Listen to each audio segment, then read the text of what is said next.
Mirsa, Silicon Valley Bank, bank terbesar ke-16 di negeri Paman Sam, mengalami kebangkrutan hanya dalam waktu singkat, 40 jam saja. Dan salah satu faktor pemicu kebangkrutan Silicon Valley Bank adalah kenaikan agresif suku bunga Bank Sentral Amerika Serikat, The Federal Reserve. Pelaku ekonomi dunia kembali dihebohkan dengan kejadian yang menimpa industri keuangan, terutama sektor perbankan di negeri Paman Sam, Amerika Serikat. Silicon Valley Bank atau SVB, bank terbesar ke-16 di Amerika Serikat mengalami kebangkrutan dalam kurun waktu yang sangat singkat 48 jam. Hal ini terjadi setelah deposan yang sebagian besar perusahaan teknologi dan perusahaan yang didukung modal Ventura menarik uang mereka karena khawatir atas potensi efek domino. Salah satu pemicu kebangkrutan yang dialami bank yang menyasar perusahaan startup, modal Ventura, dan perusahaan ekuitas yang mendukung startup ini sebagian berasal dari kenaikan suku bunga agresif Bank Sentral Amerika Serikat, The Federal Reserve dalam setahun terakhir. Dan menyikapi kondisi ini, Menteri Keuangan Amerika Serikat Janet Yellen segera turun tangan. Sebab dikhawatirkan berpotensi berdampak sistemik terhadap industri keuangan dan startup di negeri yang dipimpin oleh Joe Biden ini. Janet Yellen bahkan memanggil beberapa regulator sektor keuangan untuk membahas situasi tersebut dan mengingatkan bahwa pemerintah masih memiliki kepercayaan pada kemampuan mereka untuk mengambil tindakan yang tepat. Di sisi lain, Gubernur California Gavin Newsom juga membuka dialog dengan Gedung Putih untuk membantu menstabilkan kondisi dunia usaha dan perekonomian negeri Paman Sam secepat mungkin. Dengan demikian, diharapkan bisa melindungi tenaga kerja, mata pencarian masyarakat, dan seluruh ekosistem inovasi yang telah menopang perekonomian Amerika Serikat. Sementara itu, SVB beroperasi di 29 kantor di Amerika Serikat, Kanada, Inggris, Jerman, Irlandia, Denmark, Swedia, China, India, Israel, dan Hong Kong. Perusahaan juga melayani hampir setengah dari perusahaan teknologi dan ilmu pengetahuan yang didukung lebih dari 2.500 perusahaan modal Ventura dunia. Jakarta, Tim Liputan IDX Channel. Ya, pemirsa, untuk membahas tema hari ini menakar dampak dari kebangkrutan Silicon Valley Bank. Sudah tersambung melalui Zoom bersama dengan Bapak Muhammad Dodi Arifianto, pengamat perbankan dari Business University. Ya, halo, selamat pagi Pak Dodi. Selamat pagi Mas Prasetyo. Ya, salam sehat Pak Dodi. Ya, alhamdulillah. Baik, terima kasih. Setelah 2008 begitu ya, terulang kembali kalau kita lihat ini kejadian yang ada di industri keuangan khususnya perbankan ya di negeri Paman Sam, Pak Dodi. Anda melihat bagaimana dengan kondisi Silicon Valley Bank begitu? Mungkin bisa dijelaskan terlebih dahulu mengenai perusahaan ini. Silakan. Ya, ya, ini memang suatu yang bikin surprise ya, karena sebenarnya ya benar tadi diungkapkan bahwa salah satu penyebab dari kegagalan bank ini adalah kebijakan moneter yang tiba-tiba mengetat di luar dugaan ya. Jadi pengetatan sudah, tapi besarannya itu ternyata dibandingkan dengan yang perkiraan orang istilahnya lebih hawkish ya. Jadi tahun 2021 saya ingat katanya masih gradual ya, tapi kenyataan mereka kenceng sekali. Jadi dalam 2022 Maret sampai dengan 2023 suku bunga Amerika Serikat suku bunga benchmarknya Fed rate itu udah naik lebih dari 425 basis point. Itu luar biasa sekali dari 0,25 ya. Jadi itu biaya dana bank itu bisa berlipat tiga kalinya itu. 3 kali 4 kalinya. Jadi ya tentu saja ini akan pressure kepada profitabilitas.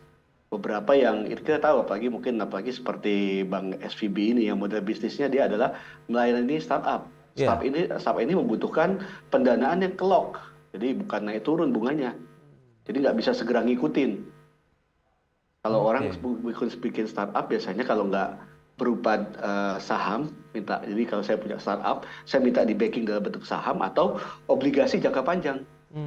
Jadi supaya nggak beban bunga, karena kita antisipasi kalau startup itu 1-2 tahun itu istilahnya bleeding ya untuk establish. Jadi ya itu akibatnya saya bayangkan asetnya bank ini udah kelok dengan suatu suku bunga yang rendah. Tiba-tiba biaya dananya loncat 3 kali 4 kali lipatnya ya. Kegerus sepanjang 2022 ya, rontok di 2023 ini. Baik, tapi kenapa kondisi kemudian likuiditas dari bank terbesar ke-16 di Amerika Serikat ini kok tidak terdeteksi ya Pak Dodi? Ya, jadi kalau namanya bank gagal itu ya salah satu ciri khas yang juga situasi yang membahayakan yang sampai saat ini ya literatur di dunia juga kesulitan bagaimana nyari obatnya adalah menguap, Mas. Oke. Jadi saya punya aset nih, saya adalah manajemen dari bank itu. Saya tahu sebelum ada gonjang-ganjing saya punya aset udah siap. Ya, 100 miliar gitu misalnya. Mm. Itu begitu saya ketahuan, bisa-bisa nggak ada yang mau beli tuh aset-aset tadi. Saya Oke. punya surat berharga, saya punya eh, term note, kecuali yang dikeluarkan sama US Treasury tentu aja nggak banyak ya. Seperti itu. Yang lainnya tiba-tiba nggak ada harganya karena khawatir dengan reputasi saya yang sudah kedeteksi dalam masalah. Itu Oke. dia isu yang besar di dalam bank. Jadi begitu bank dalam situasi krisis, nggak ada teman dia udah.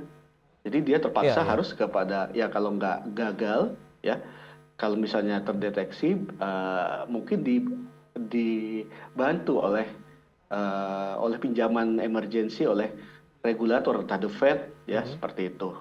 Ya, tapi kalau lihat kondisi yang ada di sana begitu kan kemarin informasi dan pemberitaannya cukup masif juga dalam waktu 48 jam ini Pak Dodi, kebangkrutan yang terjadi begitu cepat sehingga menghentakkan juga banyak masyarakat dan kita lihat pemberitaan hari ini saya juga sempat baca begitu akhirnya masyarakat di Amerika Serikat melakukan juga ada posisi ras juga nih di sejumlah bank lain Pak Dodi. Apakah memang ada akan berdampak sistemik nantinya?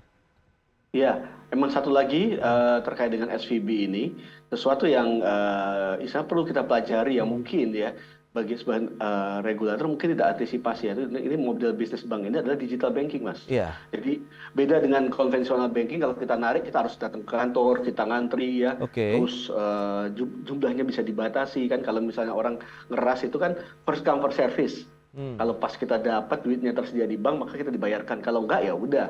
Kan Oke. seperti itu kita datang besok harinya. Jadi bisa dibatasi jumlah penarikan per hari. ATM kan juga ke-lock kan seperti itu. Tapi ini kan digital. Jadi saya Hmm. bisa tarik secepat mungkin begitu. Itu yang dialami oleh bank ini saya baca ya. Jadi Hmm. saya bisa dari platform saya dari rumah tiba-tiba jebret banyak. Dan kita sekarang bicara era sosial media, Iya. informasi transmisi dalam hitungan detik jauh lebih cepat daripada respon. Jadi ketika manajer yang saya bayangkan manajemen bank ini terpana gitu ya, Oke.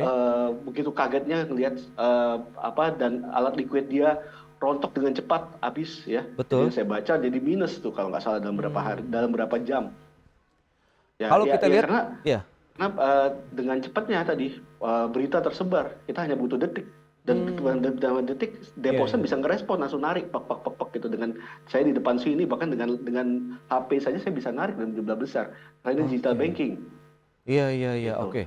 Itulah yang membuat akhirnya langsung tergerus likuiditas yang dimiliki oleh Betul. SVB Makanya sendiri begitu ya. LPS Oke. Amerika kan FDIC tidak ada Hmm. pilihan selain biasanya dia hitungan hari baru masuk Iya, betul. menguasai bank tersebut. Iya, Ya iya. dia dalam hitungan setengah hari terpaksa nyapa karena nanti bisa ya tadi sekarang aja bahkan agak telat dikit lah istilahnya ya. Oh ya. Saya bilang sih cukup cekatan ya. Hmm. Terus ya, kita tahu memang benar sudah ada menyebar kemana-mana itu Oke. apa ciri khas dari masa makanya itu bank itu Hmm. nggak bisa menangani rontoknya bank itu beda kalau nangani rontoknya supermarket terus Oke. restoran tuh nggak ada apa-apa nggak ada isu tapi kalau bank kayak begini nih karena begitu ada bank rontok akan tersebar isu bahwa bank lain akan ada yang rontok gitu Hmm. Oke. itu namanya contagion. Proyeksi Anda apakah akan berlanjut kepada bank-bank yang lain? Mengingat kejadian yang dilihat di beberapa lokasi begitu di sana saya sempat juga tadi update begitu, ada bank lain juga mengalami kondisi yang sama, Pak Dodi. Ya, saya pikir mestinya ya bisa Hmm. dihandle. Pertama, kita appreciate kemarin ya rilis bersama Komite Stabilitas Keuangan Amerika. Oke, Ya itu jadi Jerome Powell, Janet Yellen, kepala LPS-nya ya oke, dengan kepala sisinya dia menyatakan join simpanan yang berada di bank SVB ini dijamin seluruhnya. Kan kalau di LPS di Amerika itu sebenarnya 250.000 per nasabah per bank. ya, Ya, tapi dijamin seluruhnya. Jadi oke. case by case ditingkatkan. Hmm. Jadi seluruh nasabah karena kalau semua 250.000, 89% deposan bank itu diperkirakan akan mengalami kerugian karena di atas itu semua. Betul. Ya, Ya, jadi ya. ya itu yang bikin panik nanti. Kalau sampai Hmm. terjadi kerugian, mereka akan ngeras. Wah, gue kehilangan duit di SVB. Gua duit sana tarik sana tarik. Nah, itu yang bisa liar bola itu. Hmm. Makanya dihentikan sama LPS Amerika. Oke. Kami jamin seluruh simpanannya. Terus yang kedua, Ya. kemarin juga ada rilisnya, disediakan emergency loan. Hmm. Jadi kalau misalnya ada bank ya ya kayak begini kan nggak bisa dikendalikan namanya sentimen publik ya. Betul. Ada bank lain yang Iya. mungkin nggak ada hubungannya, nggak ada exposure-nya ke bank ini. Tapi karena kena dampak isu, Iya. ya, jadi ketarik, disediakan pinjaman. Oke. Namanya TARP itu besar sekali, saya lupa berapa ratus miliar itu ya. Wow. Jadi bisa diambil, diakses. Jadi kalau bank butuh duit, dia bisa akses. Karena kalau kayak begini, kesebar isu, bank sesama bank aja bisa susah cari informasi ini bank sehat, mana yang enggak. Itu pasti kayak begitu kondisinya. Makanya harus jaga hati-hati kalau ada situasi bank yang kritis seperti ini. Berarti memang sudah tepat ya langkah yang diambil oleh otoritas keuangan di Amerika Serikat sehingga dampak sistemiknya mungkin bisa diredam begitu Pak Dodi.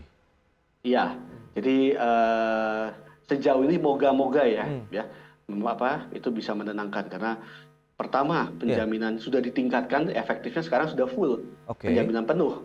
Yang kedua disediakan emergency loan bagi bank-bank lain. Jadi kalau ada bank lain kena ras juga bisa ngambil dari the Fed. Kalau Jadi, kita lihat mestinya, dampaknya secara global Pak Dodi mengingat ini juga kan nasabahnya banyak juga dari perusahaan-perusahaan startup global dunia begitu, bahkan kantor cabangnya sendiri juga ada di sejumlah negara. Anda melihat ini akan berdampak terhadap industrinya sendiri dalam artian startup perusahaan-perusahaan rintisan yang juga sedang menjamur belakangan ini? Ya, dampak ya pasti ya karena kan begitu bank ditutup kan berarti pinjaman ke pinjaman bank pada yang lain itu kemungkinan harus dikembalikan, dibayar lagi atau mereka harus bersedia dipindahkan. Nah ini yang mungkin akan berdampak karena SVB ini kan bank emang spesialisnya startup ya. Pasti pricing yang diberikan pada startup ini pasti udah bagus. Kalau dipindahkan kepada bank lain yang bisnisnya bukan startup, ya nggak mungkin pricingnya segitu.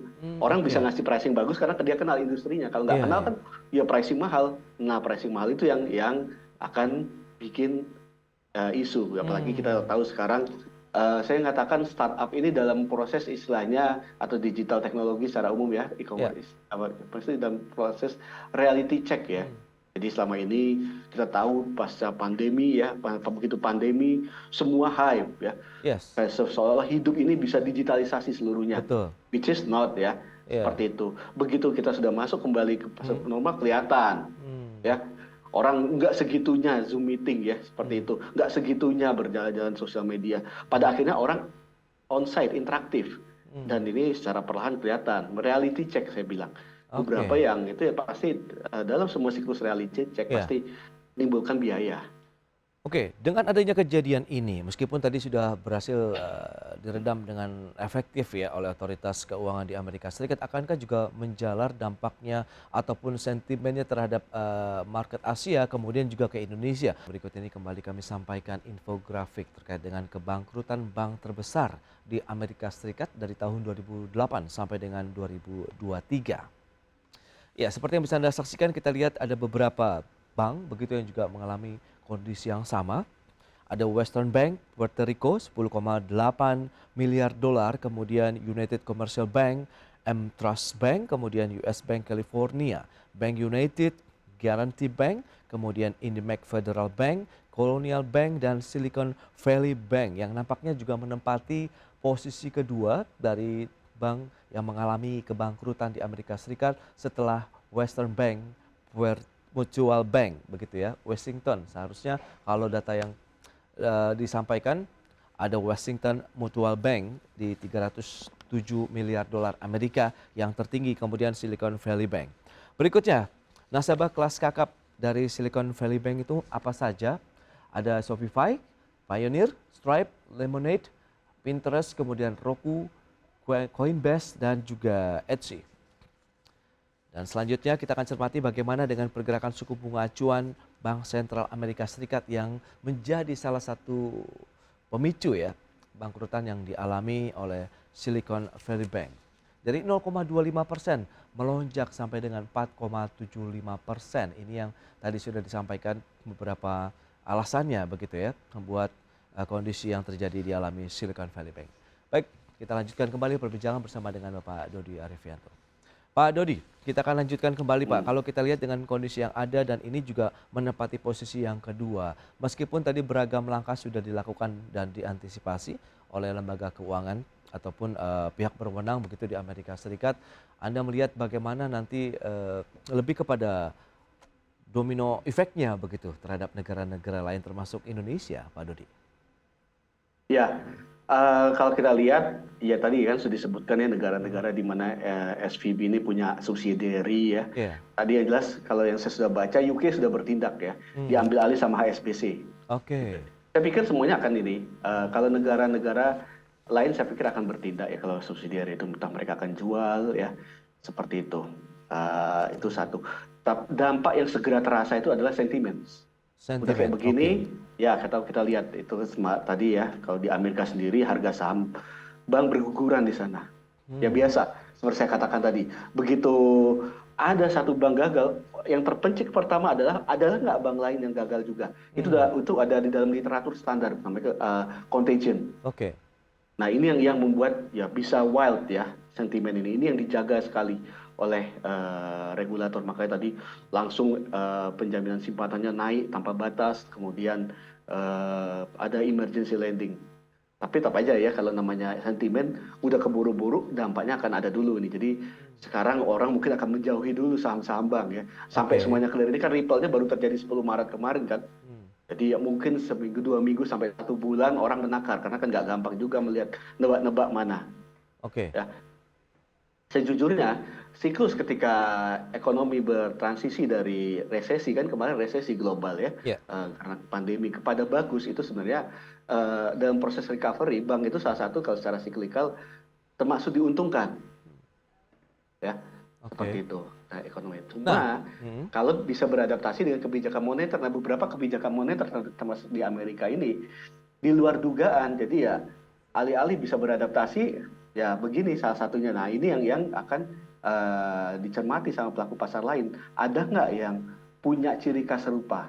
Nah itu yang akan jadi isu Oke. Nah, ya. dampaknya dan antisipasi apa yang perlu dilakukan, terutama untuk Indonesia menyikapi kondisi ini karena kan ini sudah menyita begitu banyak perhatian dunia juga dan tadi Anda katakan di Inggris pun sudah dilakukan tindakan terhadap kantor cabang yang dimiliki SVB sendiri. Oke, pertama Indonesia nggak punya kehadiran SVB ya. Jadi setahu saya tidak ada bank yang jadi anak perusahaannya SVB. Oke. Atau setahu saya juga nggak ada yang punya relasi secara kuat ya. Jadi misalnya dampak dari kejatuhan dari SVB kepada Indonesia melalui direct link ya. Jadi karena mungkin pinjaman dapat dari sana atau nabung di sana gitu ya. Ada bank di sini punya meminjamkan atau meminjam dari SVB, saya rasa itu minimal sekali, mungkin nyaris tidak ada. Oke. Ya, seperti itu. Jadi dampak langsung saya kira nggak ada, ya, nyaris Ya, nggak signifikan. tapi kalau Tapi yang perlu dicermati adalah dampak nggak langsung, itu dia. karena wah ada bank gagal di Amerika, ya orang akan pukul rata itu udah jadi ini. Jadi apalagi kita sekarang era globalisasi, Betul. berita itu bukan hanya lokal sekarang, setiap berita dari Amerika adalah sifatnya global. Iya, iya. Lalu dianggap negara saya ada nggak seperti itu. Jadi nggak hanya kita lihat sekarang dalam beberapa hari terakhir ini nyaris semua saham bank di berbagai negara dihajar. Baik, tapi Padahal belum kalau tentu ada linknya. ya, tapi berkaca dengan kondisi yang sama begitu, di mana agresivitas dari kenaikan suku bunga acuan pun juga kita lihat di Indonesia sama begitu dalam beberapa waktu terakhir ini. Anda melihat apakah memang kondisinya beda, situasinya beda begitu antara Indonesia dan juga Amerika Serikat dalam artian kita sudah memiliki suatu pijakan yang kuat mengantisipasi hal-hal serupa, Pak Dodi? Ya, kesamaannya adalah kita dan Amerika adalah sama-sama kenaikan siklus moneter ketat ya. Tapi kalau kita bicara siklus moneter ketat ya bukan hanya Indonesia, nyaris seluruh dunia siklus moneter ketat karena Amerika motor ekonomi dunia. Jadi begitu Amerika ada apa yang naik semua akan terdampak. Oke. Oke, yang membedakan kita dengan Indonesia ya, pertama digital banking di Indonesia model bisnis seperti SVB ini itu saya lihat belum signifikan ya. Ya kita punya beberapa digital banking, Oke. tapi bisnisnya masih cenderung konvensional ya. Mereka lebih kepada platform operasional. Iya, iya. Tapi menyalurkannya sisi asetnya itu masih kepada sektor-sektor konvensional, bukan seperti SVB yang tadi nama-nama startup tadi ya. Iya. Jadi yang setahu saya belum begitu. Jadi beda nih yang disalurkannya. Terus yang kedua kondisi perbankan Indonesia secara umum itu solid ya. Kita tahu CAR-nya sudah 23% ke atas rata-rata. Oke. Likuiditas juga terjaga, mayoritas bank masih sekitar 80 ya. 80, 90 ya paling tinggi. Jadi nggak terlalu ketat, masih bisa minjam. Ya. Yang Baik. kedua, kalau dibilang Indonesia apakah seagresif Amerika, sebenarnya enggak. Tidak seagresif itu. Amerika lebih agresif dari Indonesia. Ya, dan kita kan terakhir kan lihat kan sudah ditahan kan, Betul. ya kan dalam 1-2 putaran terakhir kalau nggak salah ke RDG itu nahan. Jadi apa? Itu yang membedakan kita dan Amerika. Jadi Oke. dengan kondisi ini mestinya kalau saya lihat bank-bank itu bisa bertransisi dengan baik ya. Kalau Kebijakan moneter bukan ya, surprise, tapi transisinya ini yang di Amerika bikin surprise. Ternyata bisa ya orang pertama lihat ini mestinya bank bisa beradaptasi, kenyataannya enggak ya. oke. Tapi ya setelah kita mencermati kondisi apa model bisnisnya ya dapat dipahami. Oke, tapi kalau kita lihat dari sisi tingkat risiko begitu dari operasional kinerja begitu ataupun likuiditas dari bank digital sendiri seperti apa sebenarnya Pak Dodi ya begitu yang sehingga menjadi batasan bahwa memang ini adalah bank yang cukup kuat mengantisipasi kondisi yang sama begitu nantinya. Oke, kalau saya bilang kalau pure digital banking di Indonesia ya masih dihitung dengan jari ya. Beberapa dengan mungkin porsi terhadap aset mungkin nggak sampai 10%. Oke. Nah, mayoritas adalah bank konvensional yang mulai bertransisi model bisnis dan operasionalnya kepada digital. Jadi mayoritas backbone-nya masih cabang. Oke. Jadi tadi yang seperti saya katakan, kalau terjadi penarikan masih bisa ditahan lah. Kalau kantor cabang dia harus datang ya, terus narik kan kalau bank-bank konvensional umumnya kalau narik via alat digital pakai HP, pakai laptop itu masih dibatasi misalnya. Mungkin nggak sampai 5% dari total simpanan yang dia punya. Seperti itu. Baik, berarti memang tidak akan memberikan suatu dampak yang signifikan begitu ya Pak Dodi terhadap sektor Moga-moga seperti perbankan di itu. Indonesia. Tapi pun Ya. antisipasi yang juga mungkin perlu segera dilakukan begitu dalam artian kita juga harus membentengi dong kondisi di dalam negeri. Kalau memang nanti sentimen yang masuk ke dalam negeri begitu ya Pak Dodi, kalau Anda katakan kan sentimennya ini justru perlu dikhawatirkan berikutnya. Ya, kalau sentimen ya pasti mungkin moga-moga terisolir pada harga saham ya. Jadi harga Oke. saham bank itu nggak terelakkan rontok ya seperti itu. Tapi kan ya harga saham bisa naik turun. Oke. Jadi setelah rontok 1 bulan 2 bulan orang mulai mencerna, mulai rasional, dibeli lagi naik. Jadi kerugian secara nyata enggak, secara apa secara pricing aja. Moga-moga seperti Oke. itu. Nah, kalau apakah kita waspada? Tentu kita harus waspada. Karena ini menunjukkan bahwa ketika siklus moneter ini ternyata tidak seperti yang diduga semula, bank diharapkan bank beradaptasi. Ternyata di Amerika ada bank gagal beradaptasi dan kita lihat bukan hanya satu, kan ada satu lagi Signature ya. Nah, di Indonesia apakah ada hal serupa? Nah, ini harus dipantau. Dan Oke. langkah yang dilakukan di Amerika kemarin itu bisa jadi acuan, Mas. Jadi menarik sekali bagaimana regulator di sana sudah punya acuan 250.000 per nasabah per bank. Sama di Indonesia kan 2 miliar. Iya, Ya. iya. Tapi mereka khusus kasus per kasus mereka bisa bypass.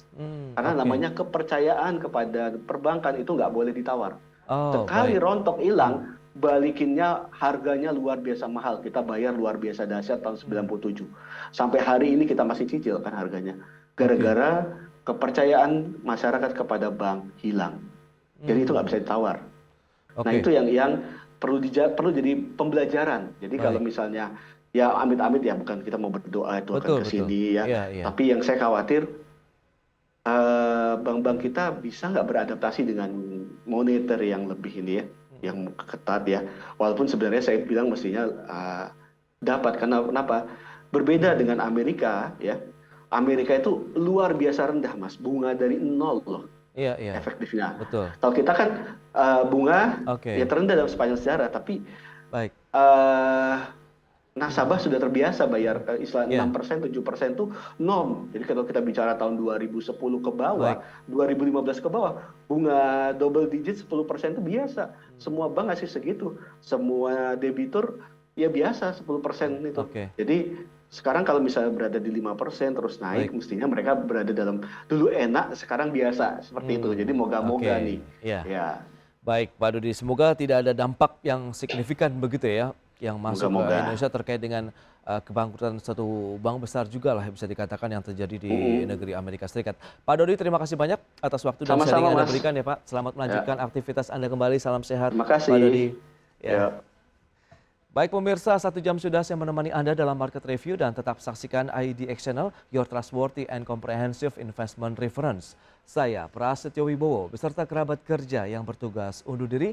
Terima kasih dan sampai jumpa.